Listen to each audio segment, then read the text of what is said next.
Hi, this is Bob Weiss. I'm the host of Shakin' Your World. Cheers. Friends, welcome to another session at Shakers, where we like to think we are shaking your world. Today in a fireside chat, a little bit before open, I'm going to talk about kind of the state of the world as I see it today. In many ways, this is a continuation of the slow death knell that we're all marching through in our society. The world is a much different place than it was 6 months ago, and I hope it will be changing at some point and coming back around to some of what we used to know.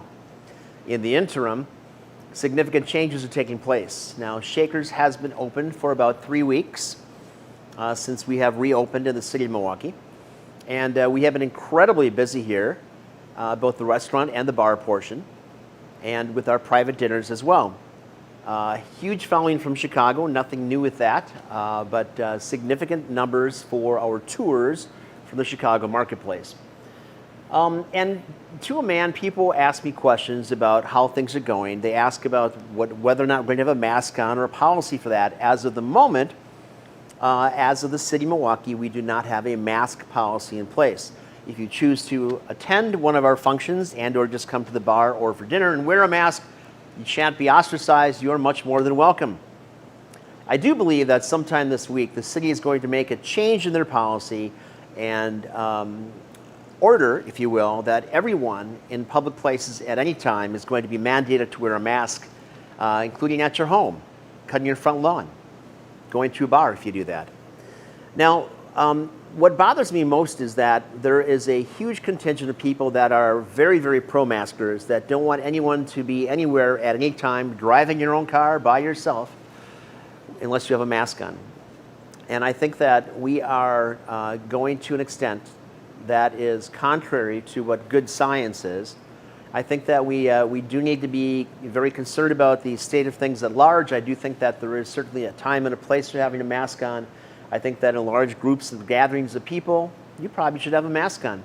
And I think that, again, as there's going to be a significant spike in the number of cases and the mortality rate after this 4th of July weekend, I believe that there will be a lot of pressure and push to shut down, again, life as we know it.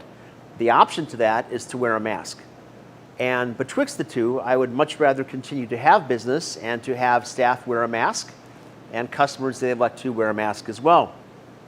You must maintain a balance between the economic vibrancy of a society and whether it's overall medical health and physical health as well.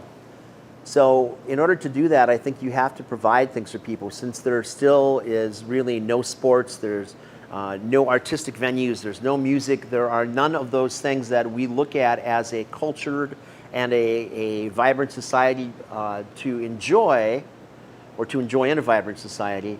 I think that we have to find some other diversions. And one of those is human intercourse, conversation at a bar, no televisions, of course. The opportunity to sit down and have a meal with someone. Wear that mask when you don't need to, but wear it when you do. And I think that we are at a crossroads in many ways. And the country is being ripped apart. We have so many different factions taking place right now. And so much is being politicized that I think that we need to find a way to get together. And if part of that means wearing a mask, I'm all for it. There's much that is lost in the communication, obviously, between looking at someone's face and not being able to see a part of it. But we need to find a way to move something forward. If that involves a mask, again, I think that's the course that we should pursue as opposed to shutting down the entire society again.